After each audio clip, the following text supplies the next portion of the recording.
Hi everyone, good evening and welcome to our talk tonight. My name is Andreas.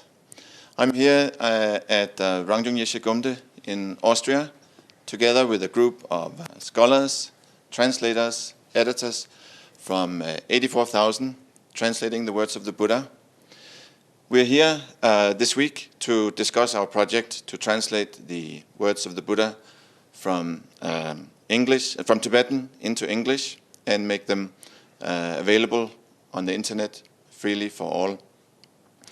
And I think I can speak on all of us when I say that we have been overwhelmed by the beauty of the landscape down here, the facilities that all the volunteers at Rangjung Yeshe Gomde have created over the years, and also by the warmth and hospitality that we have been met with. It has been a really inspiring experience for us to come here and be in a place that has created such beautiful facilities for the combined study and practice of Buddhism. And not just the facilities are beautiful down here, it's everywhere we go. The atmosphere of the Dharma is everywhere in the buildings. So I want to thank you, everyone, all the volunteers here, for all the work you have done and for hosting us this week. Chuginimamche is also who's the founder and spiritual head of Rangjung Yeshe Gomde, has plans for this place to one day become a fully accredited Buddhist private university. And it's also, I think, clear to all of us that when we come here and see all the beautiful facilities that have been created, that we can see that the foundation for having a university here at Rangjung Yeshe Gomde is already fully present. So we also look very much forward to following this development. Today we are very fortunate to have a talk by one of our associate translators, Dr. Annie Heckman. And before you begin, Annie, Stacey, I know you'd like to say a few words. First of all, I want to express my appreciation to all of you on behalf of Gomde Germany Austria. It is really a delight to welcome you all, to host you all. We are so inspired by being surrounded by such amazing group of translators, editors. It's just a delight. So from our behalf, we thank you very much. And we know that you also have a very tight schedule, and especially you, Dr. Annie Heckman. Thank you so much for making the time for sharing with us tonight. And I'm sure most of you know about Annie Heckman, but just to say a few words, because only few words, I have the time only for a few words. She was born in Chicago. She is an associate translator for 84,000, whose research focuses on stories about nuns in the Mula Sarvastivada Vinaya, with an emphasis on the 14th century Tibetan editorial and digesting practices. She holds an MA, a PhD degrees from the University of Toronto's Department for the Study of Religion and Book History and Print Culture collaborative programs, as well as a BFA from the University of Illinois and Chicago, and an MFA from the New York University in Studio Arts. And much more could be said that I will let for your own research. I will not take any more of your time, but with a spirit of deep gratitude, we welcome you here and we thank you for sharing tonight with us. Thank you very much.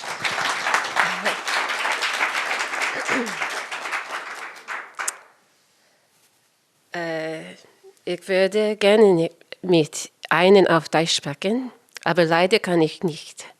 Deshalb spreche ich auf Englisch in meinen Vortrag. And to translate that back into English for you, I can't speak German, so I'm doing my best speaking English here, but I'm so appreciative how welcoming it's been here. I could spend the entire 45 minutes just saying how wonderful a time I've had from all the support, just wonderful company, wonderful food, so many people helping with all the preparations for the talk.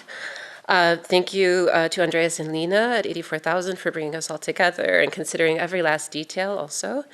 And thank you to Nanda for her welcoming role organizing this talk. And there are so many names to mention that I've been really fortunate to meet along the way.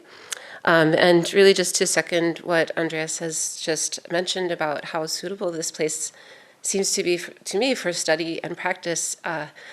I can say for myself, even having jet lag and a very kind of busy day, I was able to focus and get a lot of thinking done about the Dharma and about research. So I've only been here 2 days, I guess.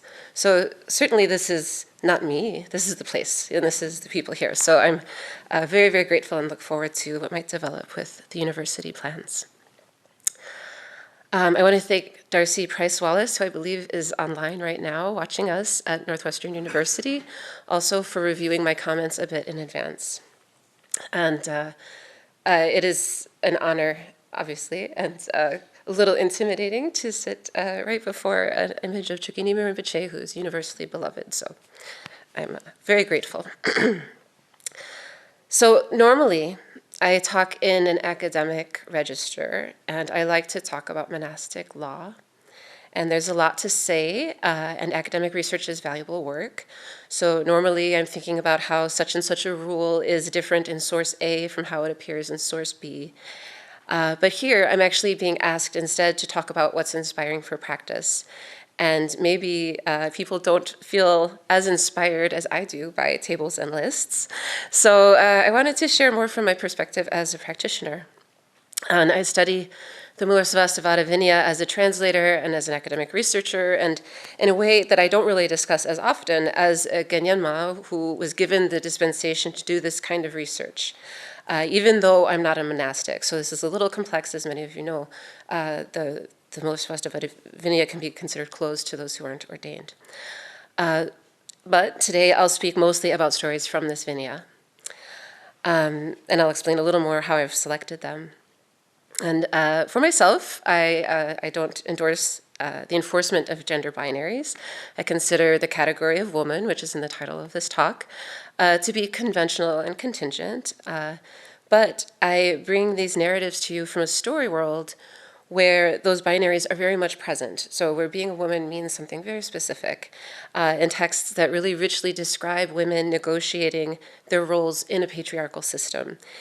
We don't have to import a critique of that system, actually. There's not really a lot of 21st century work to do in that sense.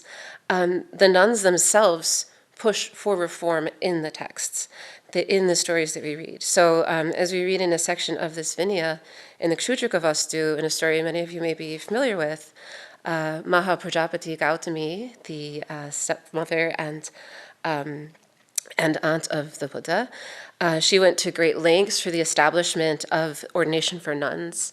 And when I imagine this, it's actually incredible. So approaching the Buddha with 500 Shakya women, she persisted in her request until he gave him his consent, and this took many steps. So first, the women followed the Buddha, Kapila Vastu. So imagine a big group of women just going after someone who's in a great leadership role, just following along. And there, Mahaprajapati requested and was denied 3 times, which is kind of the magic number for not getting what you want in Buddhist texts. The Buddha then advised her to practice in the white garments of a householder woman. So essentially, go home, stay like this, don't do this anymore. And then when he departed to Nadika, the women followed again. And this time, they approached having already shaved their heads. So he tells them to go home and dress in white, and they say, shave their own heads. This is so remarkable, really, if you think about it. And they go in patched robes, and they just keep following him. And just imagine what courage that must have required to live in the lifetime of the Buddha and show up like that, making this request. So again, Mahaprajapati made the request. The Buddha again denied her request 3 times, this time advising her to go ahead and live with her head shaved and patched robes, but not permitting going forth her ordination. And this story is told in many different ways, but this is the version that we find in the Kshudraka Vastu of the Mulasvastivada Vinaya. So Mahaprajapati then goes nearby, and she does what I would also do. She weeps openly. Ananda comes upon her, and he asks why. And when she explains what has happened, he appeals to the Buddha on her behalf, which eventually leads to the establishing of the nuns' order. And Mahaprajapati's ordination then occurs via the 8 so-called Guru Dharmas, or the 8 heavy rules. And these rules place any nun on a level beneath the level of even the lowest monk. So you could be most elder nun and still have to sort of pay certain types of respect to the lowest of the male monastics. So this is a very lengthy story with many variations, which is for another time, and it's actually very well researched here in Europe, for example, with Carola Roloff, her research. So I won't go into this further right now, but I'm inspired even in the very foundation of the nuns' order to think that there is no need to embrace a linear top-down authority. When we think about issues concerning gender and things that have to be negotiated, if in the Buddha's time people could sort of demonstrate their wishes and with regard ask for certain things, then certainly we could do the same. So just imagining pushing for those changes to a system that was in place, to the extent that it was written down in this way, it's really incredible if you think about it. So that's a little bit of a preface. Now, how historical of an account that is certainly up for debate. There are ways of talking about these texts as different types of stories. And the title of this talk includes a few words which are drawn from procedures in the Milosevic Vinaya. So it's titled, Sisters, Please Listen. And I'm using these words to remind us that in the story world of these texts, Buddhist women have actually long been calling one another into community. So we don't actually have to identify as women to appreciate this gesture. They were not at the top of their social order. They were not at the top of their social hierarchy, but they decided to engage and to help shape it nonetheless. So Sisters, Please Listen is a way of calling nuns' attention when something is about to be set out in the Sangha. Now, in the event that you are a student of the Vinaya, in a way where my talking about it today may actually bump up against some restrictions in your curriculum, I very much respect that. And I'm very grateful to Dharma friends here for talking to me about the different types of restrictions. I'll let you know right away, though, that I'm not here to talk about rules, so I won't be talking about the Buddha actually setting out particular rules. There are many different conflicting sets of rules for nuns related to the Milosevic Vinaya, as it was preserved in Tibetan in particular. So, in fact, there are 5 different versions that we've counted so far of these lists across the Kangyur and Tangyur alone, plus a 6th version from Bhutan Rinchen Drup. He sort of compiled and made some changes in the 14th century. Some lists have slight variations, some have more significant variations, and we could talk about these all day, and sometimes I do. I can talk to you about them all day tomorrow if you want to. I really like rules. But for our work here as practitioners, and in an audience where many of us are not monastics, what are the best things to talk about for the next hour? I'm here to drop any analysis of rules and versions and histories of texts, to ask you instead to consider a simple question, which is, if we're looking to stories about women in the canon for inspiration, what do you want these stories to do? What do you want them to do? What do you want them to do for you? It's likely, if you're listening, that you've found your way to the Dharma in some form. You have a certain number of years left on the planet. You can go into the Kangyur to find conflicting lists, which I tend to do. You can go there and quickly find descriptions of women that reflect the prejudices of a patriarchal pen, absolutely. You will find it very difficult to confirm anything historically concrete about the women in the stories I'm about to tell you. You can have a crisis about that if you wish. You can locate passages about bad things happening to women, and then if you have the stomach, you can try to do the hard statistical work of comparing those to stories about similar bad things happening to men. Often there's a 1-to-1 ratio in Vinaya tales. So you can do the productive work also of uprooting the very idea of a binary of man versus woman using these texts, and all of this is possible. So what do you want these stories to do? These stories have belonged to northern India many hundreds of years ago, then they've belonged to Tibetan translation and interpretation, and now we're a part of the community that has inherited them. So it's so wonderful that we're all here together today. And how will we actually use that inheritance? So today I'll just share a few more stories that have inspired me. And what I like to do with these stories, since I have the privilege to translate many of them, is to dive into them and believe in the characters and their struggles and lessons while I'm there. I try to let some of my critical lenses drop away for a while and take each character and narrative voice with sincere adult curiosity. This was a term that came up in our conversations yesterday.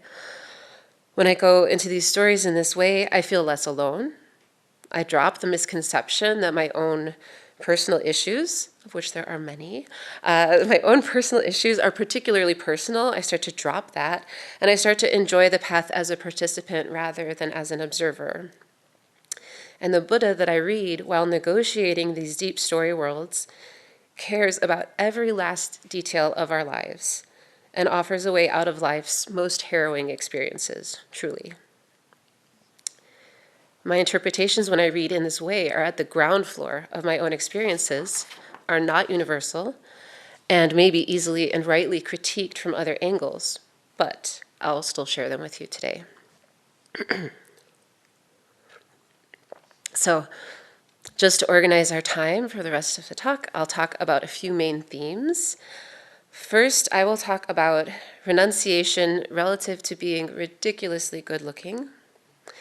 Then I'll talk about a nun's response to rape, a more serious topic, and how foundational that response is to the story of the support of the Dharma during the Buddha's lifetime.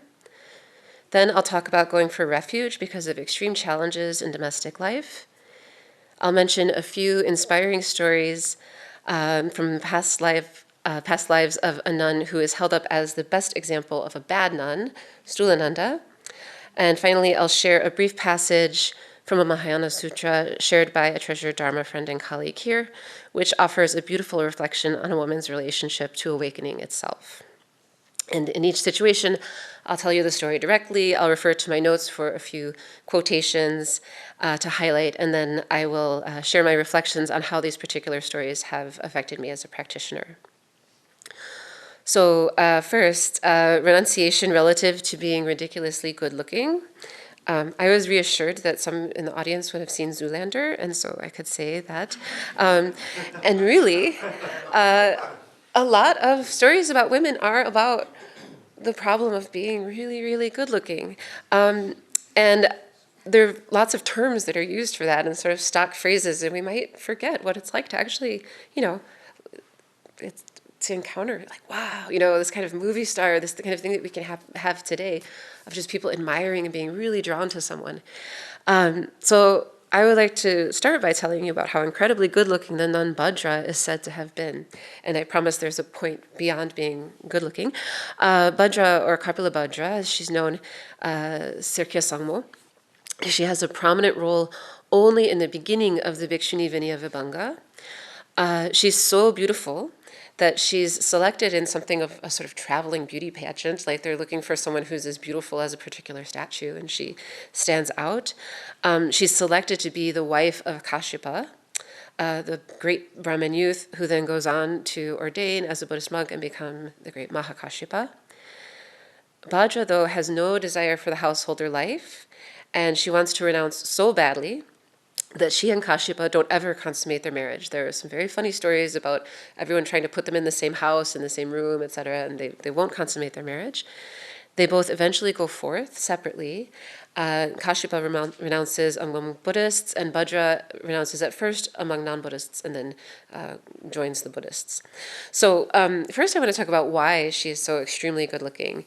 According to the story world here, monks at the time wanted to also know, how did this woman get so extremely good-looking? So they asked the Buddha. So there are a series of avadanas, or past life stories, where the monks have questioned the Buddha about this. They ask questions about Mahakashyapa and Bhadra, and the Buddha tells this series of stories. So I'll share just a few selections with you. So the first, and I'm paraphrasing here, and I'll call out when I'm quoting. The first is about a servant woman who makes offerings to a Pratyeka Buddha. So for anyone who hasn't encountered Pratyeka Buddhas before, they, as sort of a stock phrase goes, when a Buddha, a blessed one, has not arisen in the world, a Pratyeka Buddha will arise. So they're able to have realization without a teacher. So there's a withered, humble Pratyeka Buddha in tattered robes. So really not good looking in this story. It's really explained in that way. He sets out for alms, and he happens upon the door of a merchant chief's home. And this merchant chief has recently had a kind of like a reflection, a sort of dawning of awareness about how merit works. So he has instructed everyone there to make offerings to the not to Pratyeka, but to anyone who comes by, who's needing alms. So he's made this kind of order for generosity. And there are servants from that home who are coming out to draw water, and they see this Pratyeka Buddha, and they see how tattered his robes are, and they think, okay, well, the master of the house has instructed we should give whatever is desired to whoever is suffering. And so they tell him to go. They see him as a very noble beggar, and they send him over to receive alms at the house. No, the merchant isn't there. His wife is there, and she does not like the look of this Pratyeka Buddha. So even though the servants sort of promise him he's about to receive alms, when he goes, the woman turns him away, and she thinks like, oh, it's sort of, it actually gives her thoughts like, oh, it's someone in really like very tattered robes. This is awful. So he leaves, and the servants then are sort of struck that this has happened, and interestingly, they actually question the lady of the house and say, "Why didn't you give alms to him?" And having been instructed to do so, and she says, "Well, I wasn't really inspired by him." A servant woman of the group then decides to take it into her own hands, and so she says to her boss, whatever there is in my daily food, give it to him. So if you imagine someone who's working as a servant and has a limited amount of food, she's then giving it as an offering to the Pratyeka Buddha. And so it goes into a little bit of detail about the preparation of that offering. The food is then given to the Pratyeka Buddha, and the servant woman goes on to think he's in these really tattered robes. I'll give him cloth also. So she offers him cloth. And so she offers him a white cotton cloth.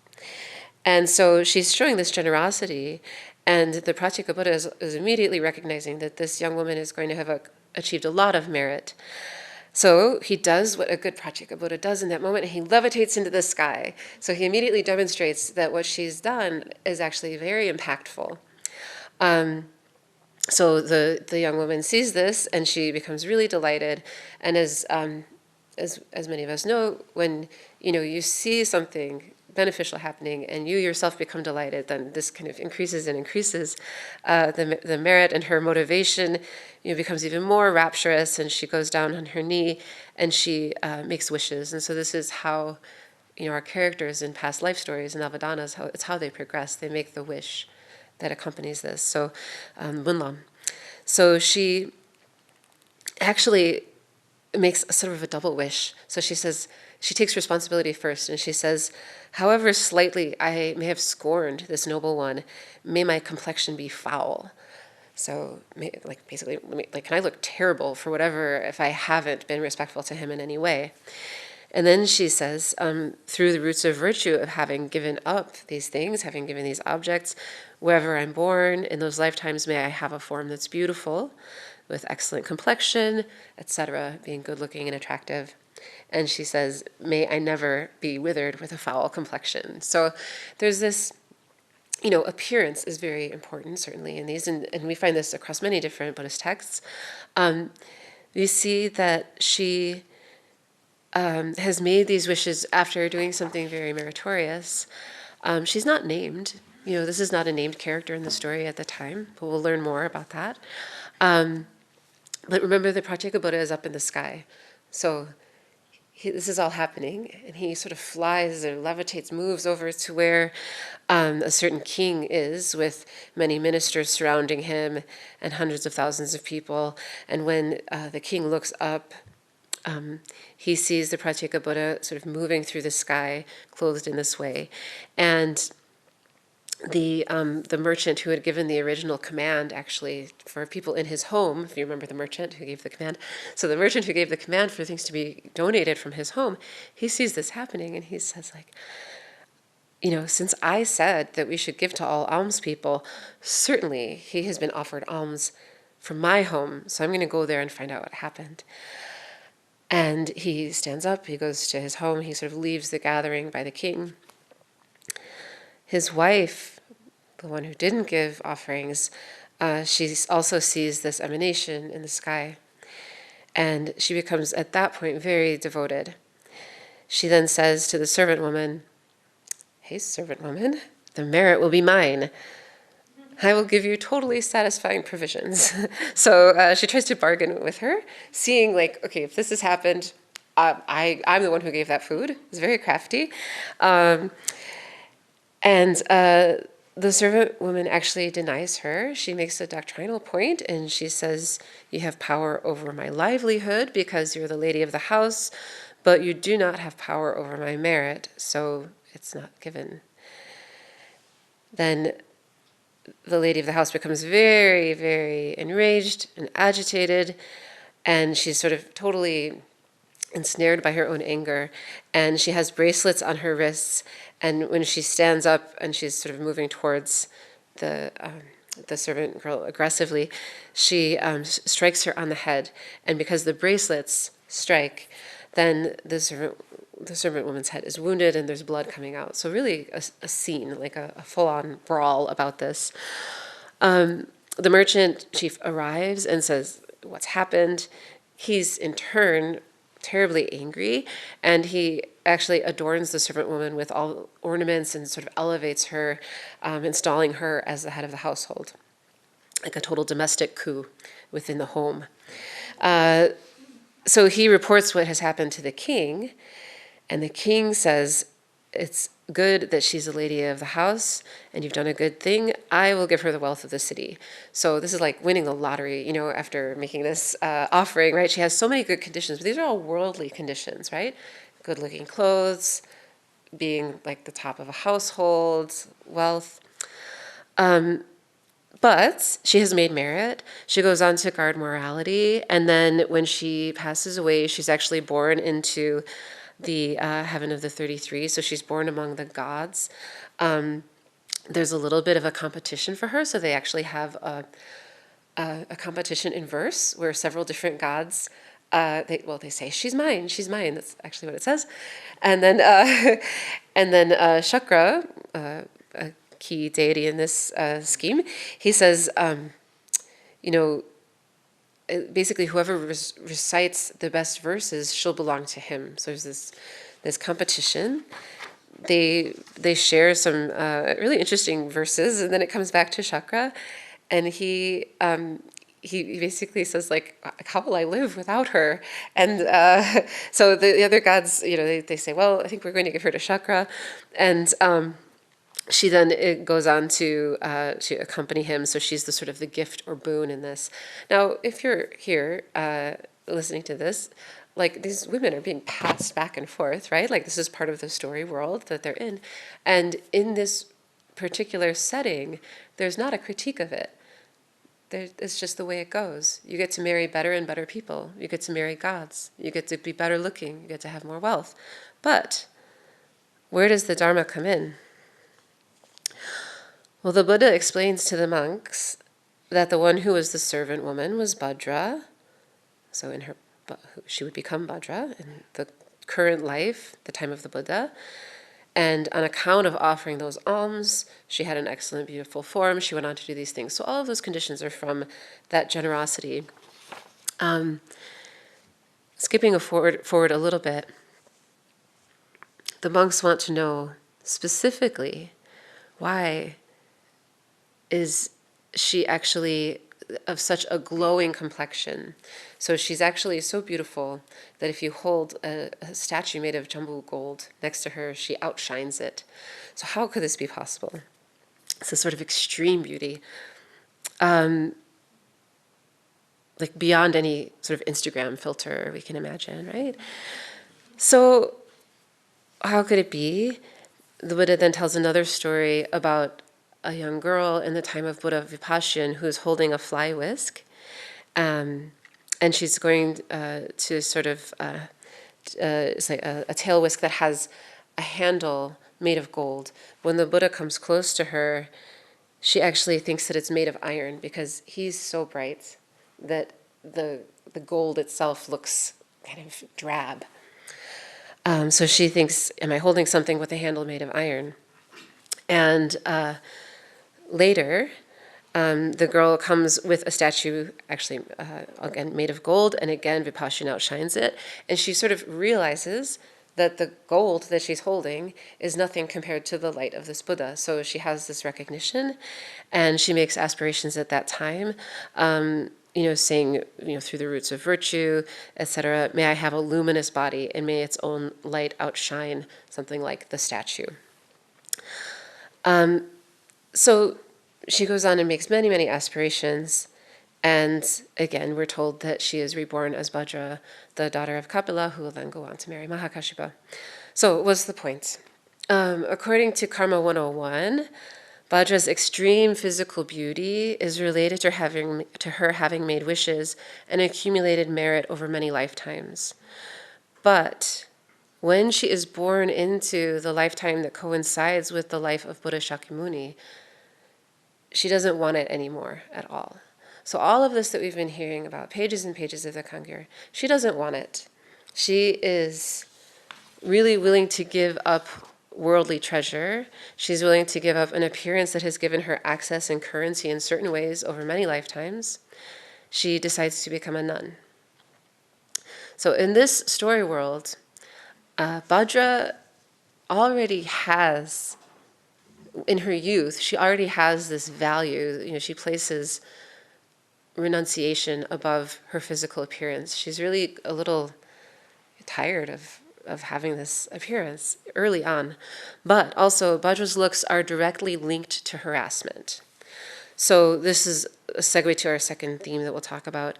There could be some problems for me as a contemporary reader here, and I certainly don't take a woman's body or self-presentation adhering to certain norms of beauty as being a necessary precondition for her to suffer harassment or aggression. So in other words, many of us know that it's possible to be harassed for various reasons, unfortunately. And yet, in this story world, there's a thread to follow about the suffering of standing out, what it means to stand out as a beautiful woman. And Bhadra's experience is very particular to that. So in a worldly sense, Bhadra's virtuous acts in past lives have led her here to beauty, but since she doesn't want it and she's sick of it, she then sees herself as coming up against others' desires at every turn, and she sees her own beauty as this kind of liability. So in one case where Bhadra is targeted because of her beauty, the results are particularly drastic, and she responds in a way that significantly shapes the trajectory of the Buddhist order. So I'll now talk about how nuns respond to rape. And the answer is a little surprising, actually, for myself. So in the context of our Vinaya narratives, there are many instances where nuns must check with monks, referring to them in the hierarchy I described. And nuns do on a number of nuns do act on a number of significant events without checking with monks. So although it is the norm that they should, for certain things, there are some narratives where we see how much they actually handle on their own without sort of, making that call to go to the monks for help. So let's talk about how Utpalavarna helped Bhadra rescue herself from King Ajatashatru. Utpalavarna is known for having a past as being involved in many incestuous relationships, and for having been a prostitute in many circumstances. But she renounces and then goes on to have supreme magical powers, actually. She's able to perform so many magical rites and teach them to others. Mahaprajapati, who I've mentioned before, is in charge of the order of the nuns. She is the one who sends Utpalavarna to help Bhadra. So this is going to be the theme, the sort of movement we'll see happening in the story. Now, Ajatashatru, King Ajatashatru, is known for going on to become a great supporter of the Buddha after killing his father. The story goes that Ajatashatru fell in with Devadatta, he killed his father Bimbisara, and he felt such remorse that he went on to support the Buddha. This is the story you find in many places, if you look to reference materials, if you look to our own glossaries. But let us consider that for nuns in this Vinaya, Ajatashatru's conversion depends on the actions of a few women, actually. It is not the killing of his father and the mourning of his father that directly leads him to the Buddha in this set of stories. So, returning to the topic of Bhadra's extreme beauty, she's frequently used and harassed once she renounces among non-Buddhists. So she and Mahakashyapa have both gone forth. She's in another order. Mahakashyapa sees how depleted she looks when he bumps into her on an alms round, and he then entrusts her to Mahaprajapati, who ordains her as a Buddhist nun. And then Bhadra trains actually with Mahakashyapa, so he gives her instruction, and she attains the state of Arhat quite quickly. And shortly thereafter, Bhadra is kidnapped by Ajatashatru's minister. So at this point, Ajatashatru has killed his father and is in mourning, and his minister is trying to cheer him up.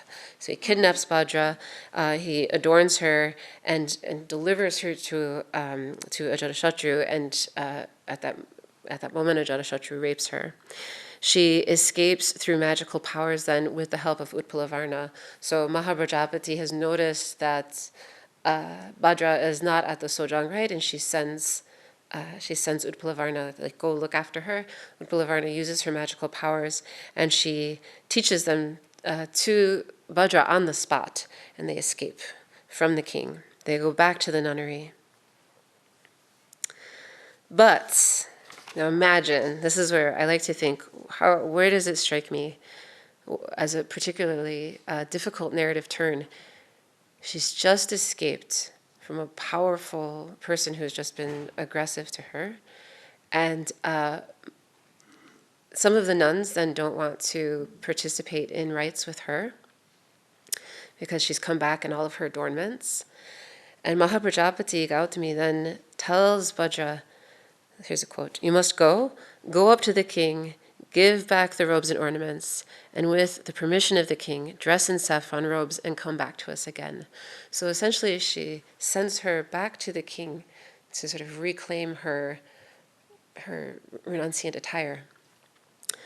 Then when Bhadra hears this, she goes to King Ajatashatru.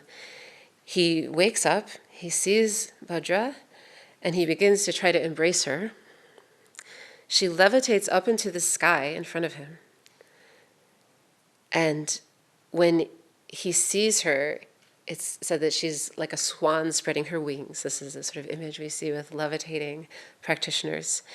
He's scared, it says, distressed to the point of terror and horrified. For a moment, he thought to himself, I thought she was a goddess or a naga or Gandharvi, a yakshi or a rakshasi. And he speaks in verse, are you a goddess or a naga, a yakshi, rakshasi, a Gandharvi, or are you a demon woman? Those are the questions I ask myself. And then Bhadra responds to Ajatashatru, I am neither a goddess nor a naga. I'm neither a Gandharvi, yakshi, nor rakshasi, so essentially I'm none of these beings. O ruler of men, I am a fully accomplished female disciple of the Sugata. So this is how she has the power to return and levitate in front of him. And Ajatashatru, hearing those words, it says he was like a deer pierced to the core by a second arrow. So the first arrow, he's killed his father, and he's started to realize that wasn't a good thing. Now he realizes what he's done to Bhadra. He says, I've committed an evil deed, and he again speaks in verse. He says, a single suffering is like the furthest limit of the ocean. For some time I did not go to its edge. Now the second time has come about. The time has come, so great harm will arise for me. So he realizes he has raped an arhat. He has raped a most beautiful, sacred practitioner. And he faints and collapses to the ground. Then he's sprinkled with water. He wakes back up, stands up, collects his thoughts. And Ajatashatru says to Bhadra, I've wounded and injured, and it is not right if I've wounded so extremely in the cycle of samsara. So, noble one, calm down, calm down. She's still up high.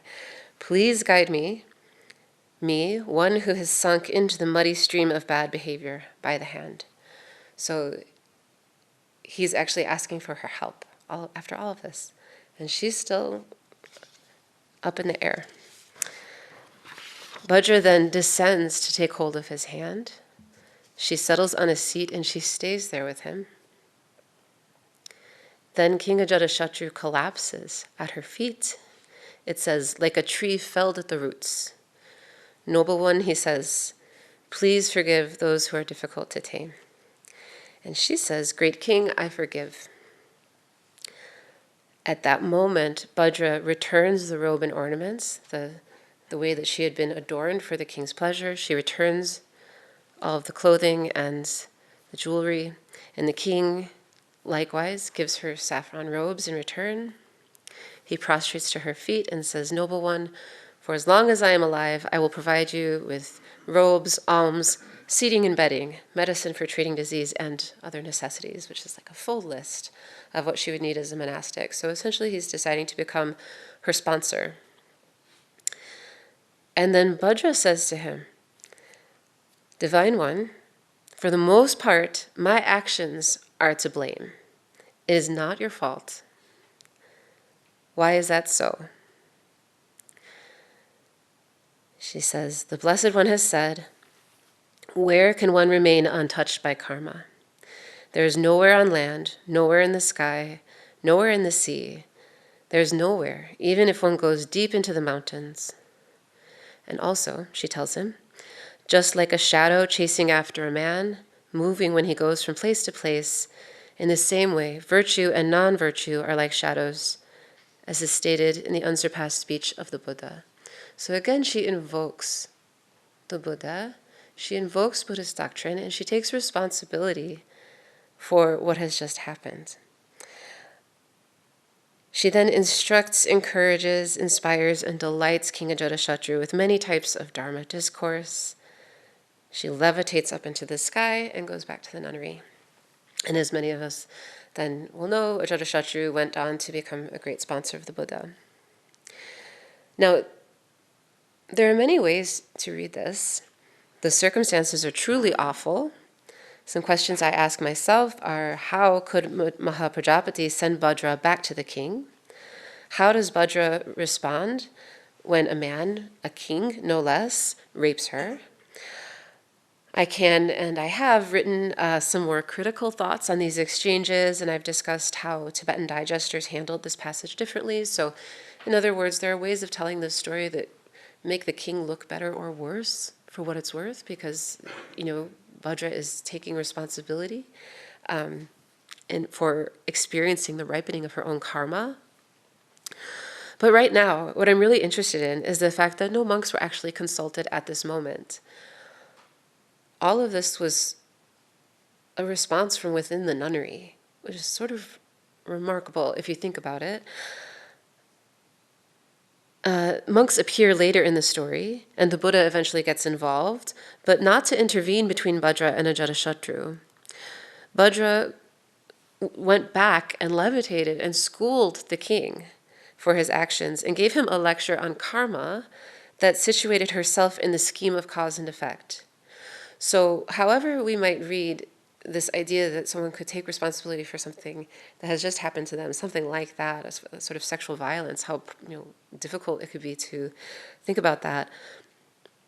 She lectures him, and she places herself where she was from the start, as an arhat who already understands the truth and is sharing it with him as a teacher. Sorry if I bumped the microphone for those online. She gives him a lecture on karma. She, I should say, exonerates the king in a way that I do find alarming. And I can't and won't resolve that alarm for myself or for any of us here. But I do note that even in claiming this kind of karmic responsibility, she controls the narrative. She is in charge of her own destiny in a way. She responds with the most possibly heightened response we can ever imagine, to just see everything from so zoomed out of view, considering all possible past lives. And in some of her past lives, in context, in the broader scheme of things, in some of her past lives, she did things that were not positive, right? So there are stories to explain that side of it as well. She then becomes the source of doctrine for him and converts him on the spot. So now that we've considered this sort of extreme conversion story, I wanted to share with you some thoughts about going for refuge because of extreme challenges in domestic life. This is from a different section of the Vinaya. I often reflect that many of my troubles stem from a misunderstanding of what it means to go for refuge, sort of an unwillingness to embrace that process. Like every obstacle I find, I go, oh yeah, oops, I forgot to actually consider refuge. Sort of a problem. Now, if you know anyone who has converted to Buddhism after sort of domestic crises, this is something I think many of us have encountered. This is actually a very old practice. So I want to share with you the story of Buddha Śākyamuni. As a child, Kersha was betrothed to a baby boy who would grow up to be a merchant chief. There's a very topsy-turvy story about how this merchant reunites with Kersha as an adult, which I'll have to skip for now. But eventually the two marry and have a child. And then Kersha becomes pregnant again. So she's got a little, young child, and she's again about to have a baby. Her labor begins while she and her husband are traveling together by wagon. They're going to visit her family.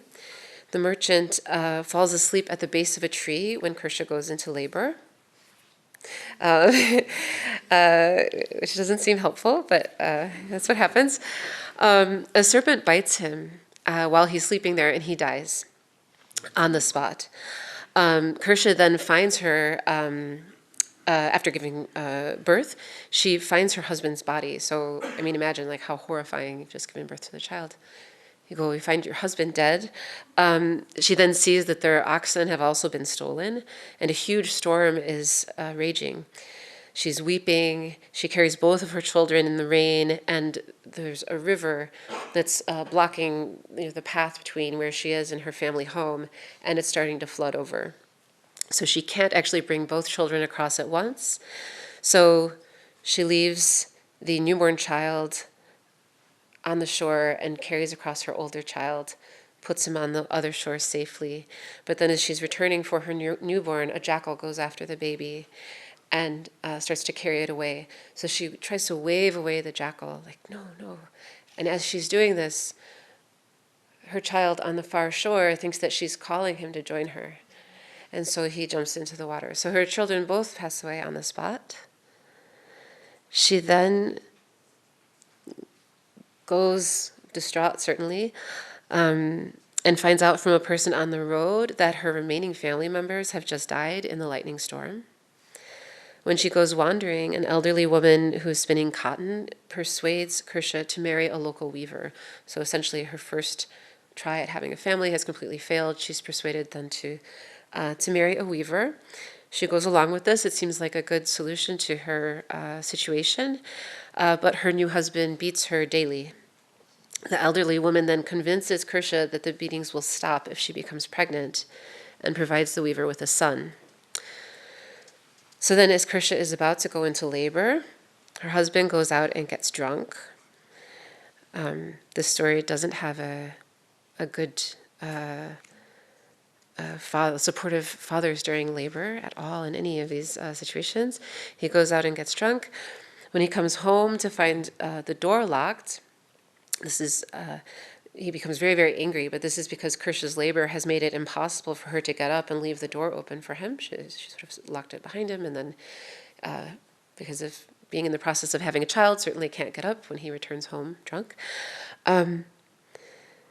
So he becomes furious. And here I'll quote from Butun's abridged version of the narrative, which is similar in all substance to the canonical version, but more concise. And there the narrator tells us, after the son was born, she opened the door. Make merry, I have given birth to a son. He thinks, she had contempt for me before he was born. Now that a son is born, the two of them will kill me. He says, good woman, set up the copper kettle and start a fire. She did it, and he continued, boil mustard oil. She boiled it, and he said, put the boy in and boil him. She says, but he is your son. What evil is this? He then beat her with a cudgel, and she, being terrified, put her son in the oil and cooked him. He continues to shout at her, cook it well, pull it out and eat it. How can I eat my son's flesh? She said. And so he beat her entire body, and beating her intensely also ate the flesh. Then the narrator tells us that the Buddha has said, it is difficult to be free of attachment, yet easy for anger to grow. And any of us who have experienced anger in the moment when it rises, goes quickly. So this being the reason for his behavior, or sort of a description of his behavior rather, it says the man afterwards regretted it.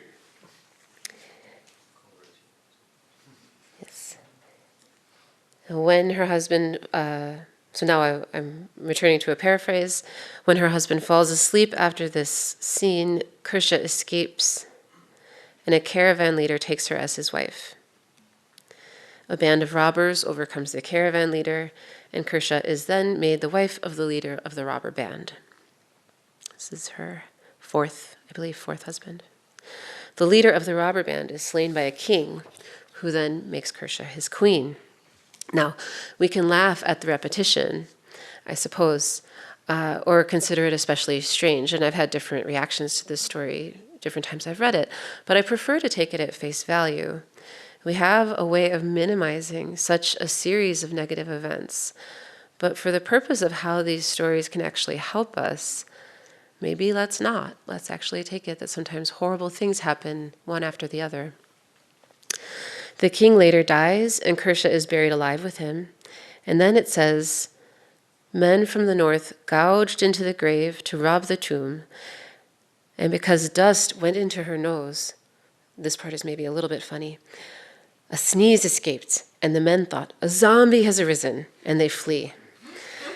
And she digs a small hole through the rubble and emerges. So now, at this point, Kursha has lost everything there is to lose over and over and over again. It covers, I'm sure there are other bad things that can happen to a person, but it really covers a big range. And this part then describes how such events could make someone want to renounce. What does that look like? It says, she was tormented by much suffering, and so, with wind rising and provisions lacking, she went mad and cast off her lower garments. Her arms and legs cracked, her hair grew long, and wandering about, she went to Shravasti. From a far-off distance, she saw the Buddha with the Sangha, explaining the doctrine. And so, having recovered her presence of mind, she was embarrassed and sat down crouching to the side. The teacher said to Ananda, give Kursha an upper robe. After it was given, she attained stream entry by listening to the doctrine and asked for initiation. She was entrusted to Prajapati and went forth into religious life. She was ordained, attained arhatship, and became supreme in upholding the Vinaya for nuns as prophesied. When the nuns went to her, she would then describe the karmic causes that contribute to sorrow. So she became an expert on the shortcomings of household life. Now, this moment of tenderness and care where the Buddha sees her and asks for her to be given a robe. It truly brings tears to my eyes whenever I read it.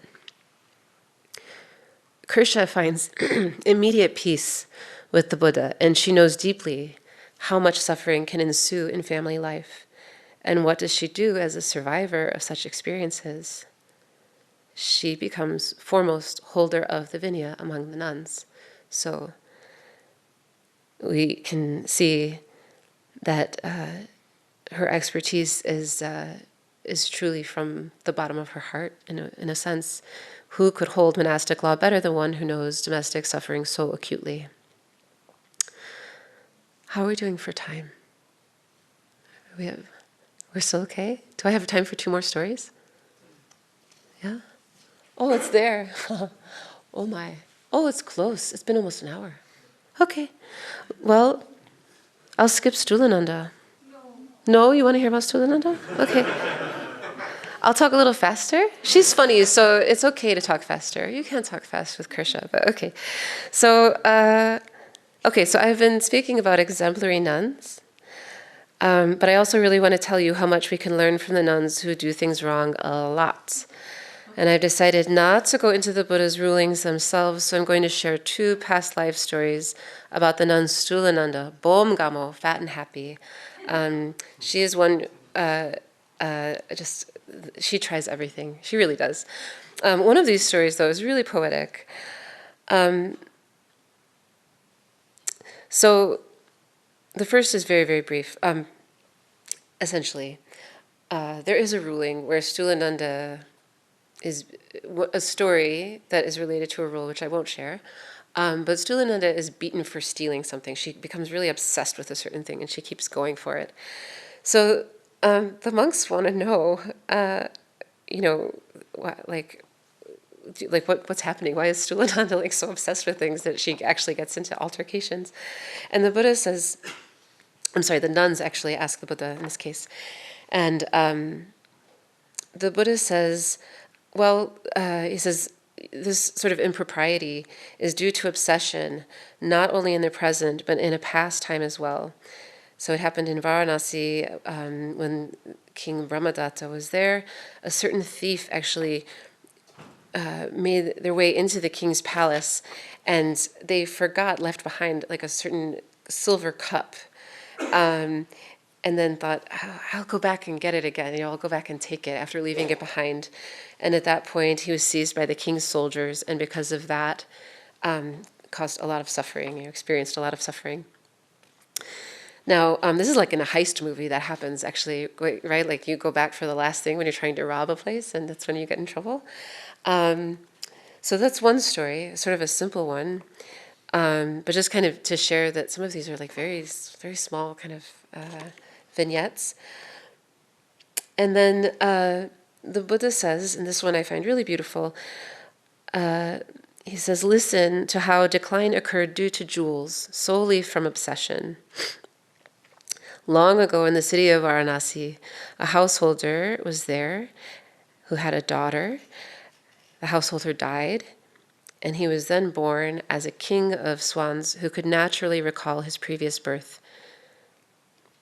After a time, he brought jewels every day for his own daughter's benefit. So he's reborn nearby, and he's bringing jewels like to delight her.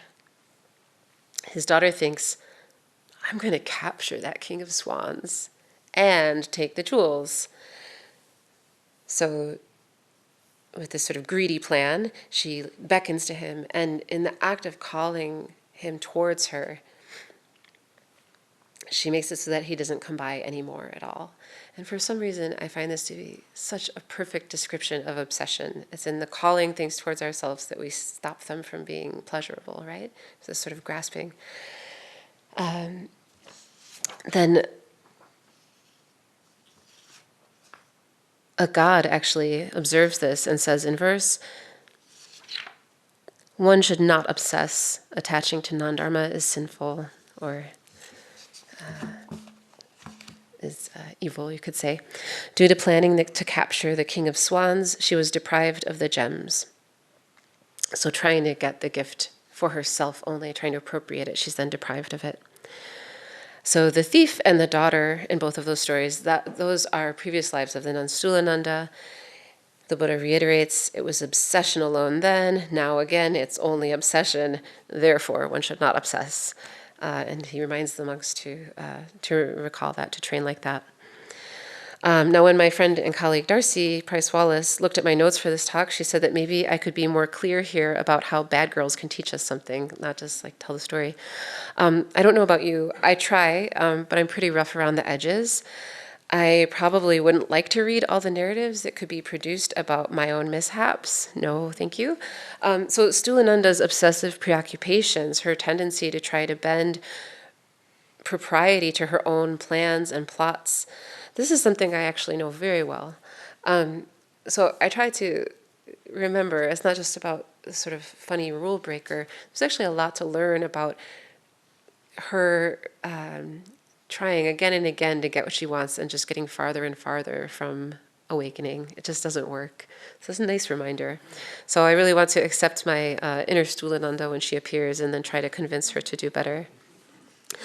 So I will close with a brief passage from a Mahayana Sutra. I'm so grateful to Venerable Kunchok for suggesting it to me.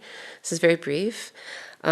Here, again, it's a really beautiful woman is involved. A courtesan's daughter is the protagonist, and Manjushri is instructing her on awakening as she's on her way to a pleasure grove with the banker's son. This is from the miraculous play of Manjushri. She says to him, "What then is the meaning of the word awakening? From whom is it attained? Who will grant it? In which religious groups is it taught?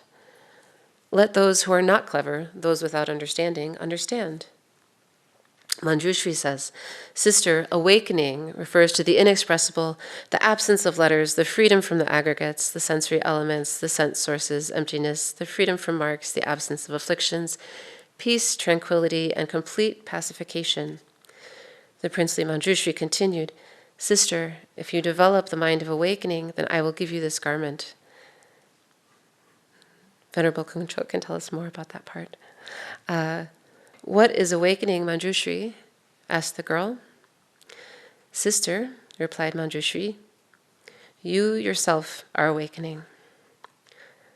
So I hope this has given you some ideas about how we can relate to these stories for practice, and thank you for listening.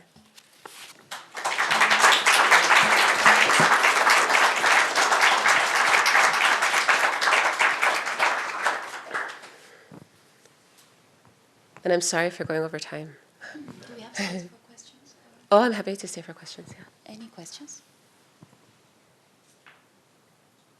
And online as well, yeah.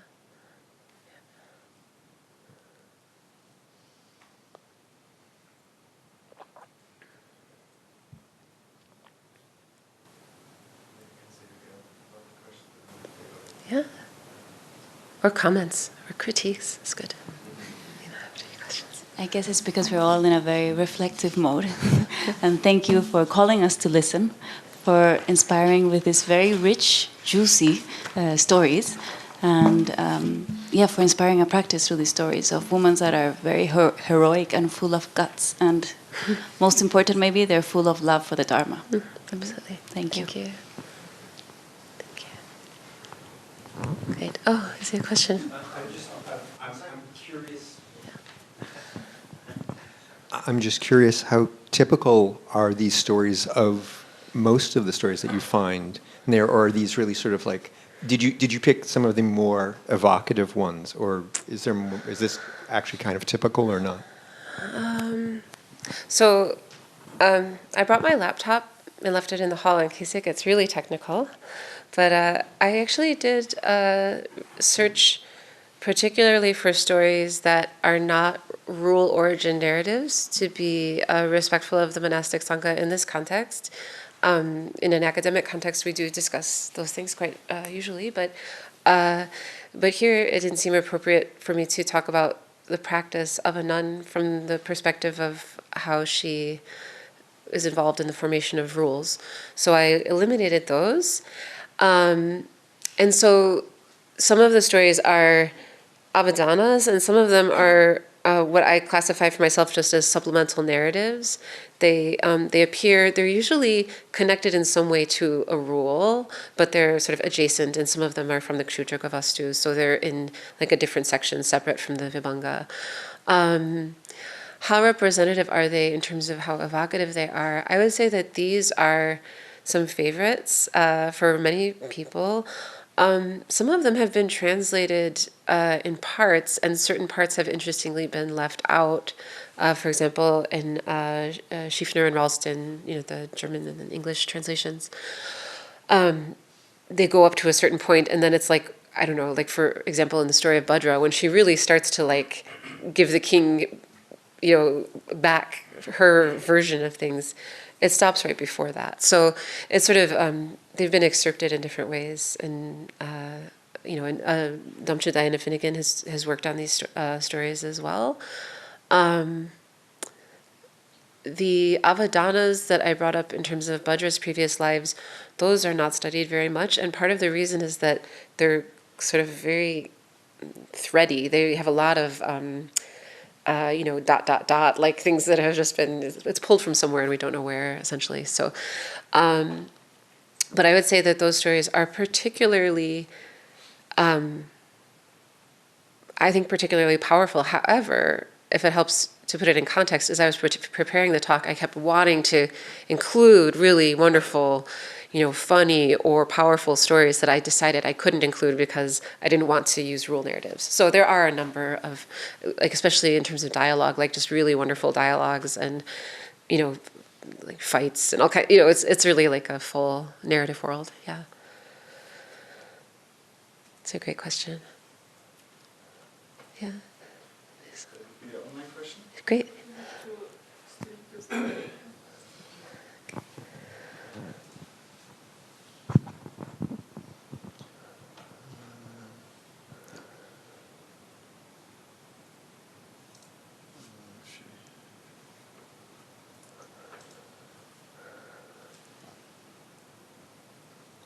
Margaret, can you hear us?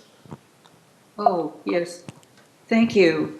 I'm from Santa Barbara, California, and I want to thank you for this wonderful presentation. I'm somewhat familiar with the Therigatha songs and poetry, and one woman in particular, and her story, Patachara, excuse my bad pronunciation, really resonated with me. And I also write poetry. And I just thank you so much for this opportunity to have such a warm-hearted discussion of these women and their trials and tribulations and their journey on the path. It's very refreshing and quite inspiring. So thank you so much. Thank you very much. It's a wonderful compliment. You're quite learned. I think that was it Kirsch's story that reminded you of that one? I think Alice Collette has done. I think so. Yeah, Alice Collette has done research on how there's a correspondence there. So the names of these nuns across different canons varies, and there are certain qualities and stories that attach to different names in different places. So I believe you've just called out a really close correspondence. Yeah, I'm so glad I was inspiring. Oh, that's wonderful. Yeah, yeah. But it's nice. It's so nice that I'm so gratified by your comment. Yeah. Thank you.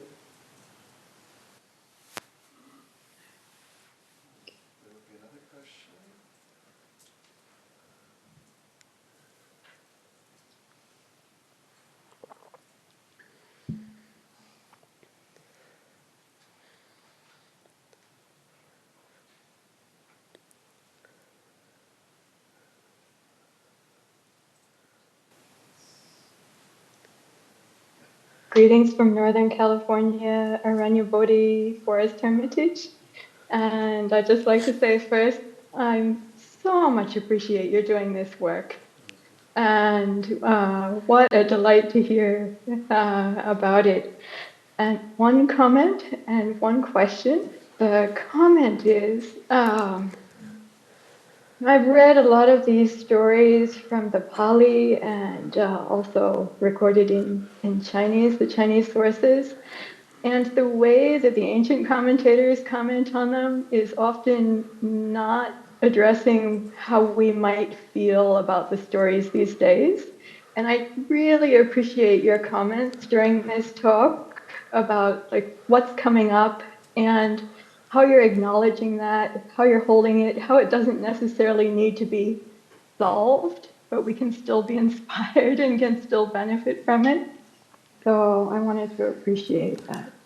And then the question is, how many of these stories are there of the ancient bhikshunis in the sources that you're looking at? Thank you so much. Thank you so much for your comment. That's really lovely to hear. I'm glad that sharing my sort of reactions in that way is helpful. As for the number of stories, it's many hundreds. So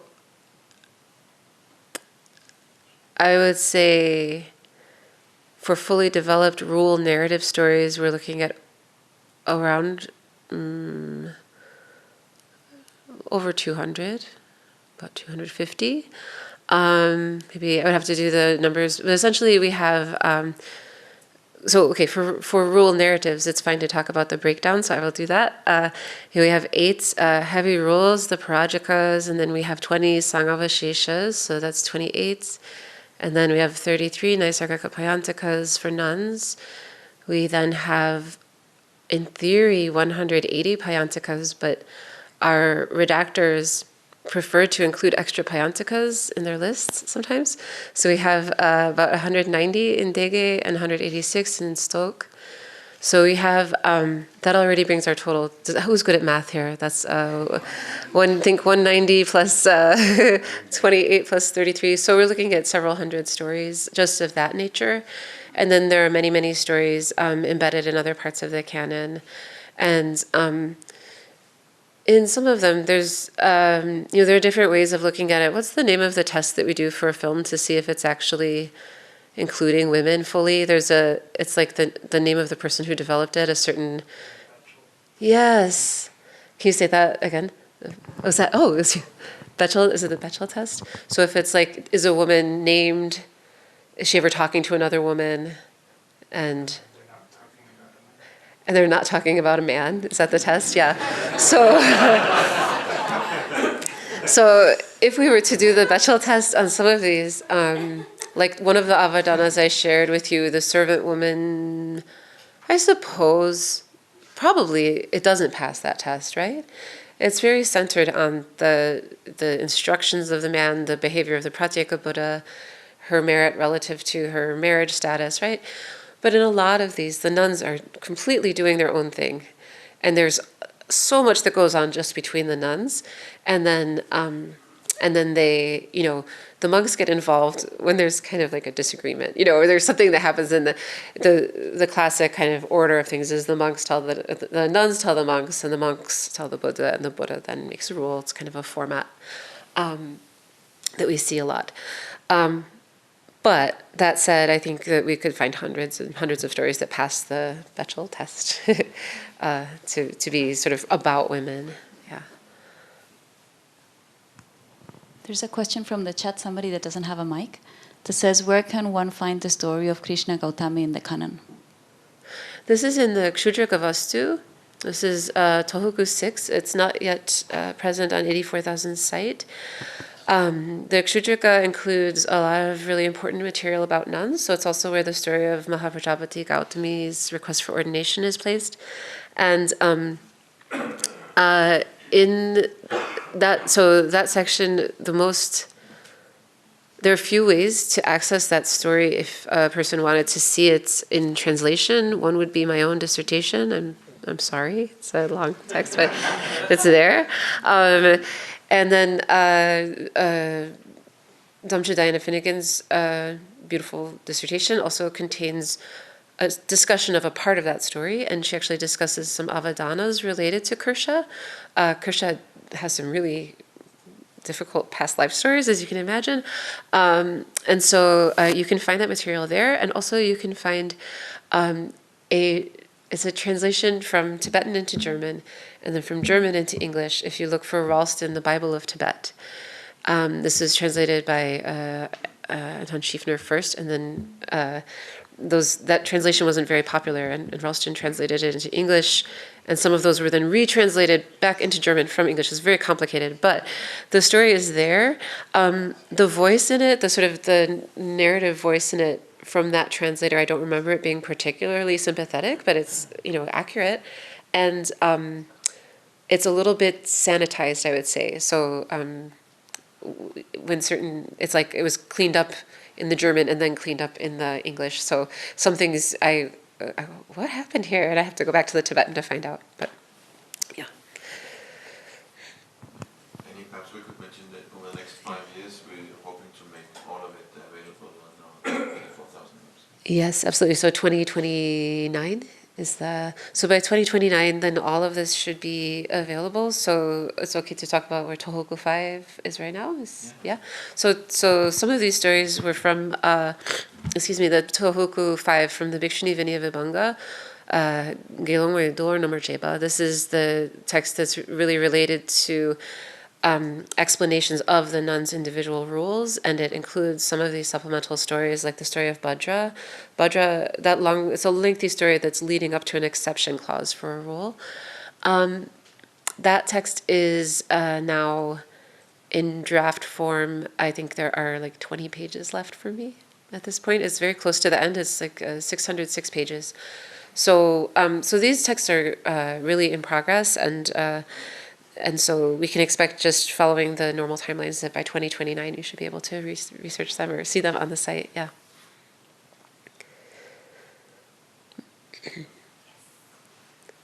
Annie, Heckman, thank you once again from all of us here.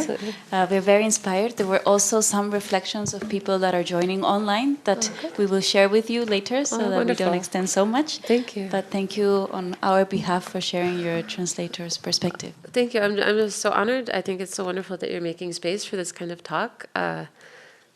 We translators are not necessarily known for being so great person to invite to the party, like we sit in our we sort of sit there with our laptops like this, so it's so wonderful to use the flowers and everything. It's just beautiful. I'm just so very, very grateful. Thank you.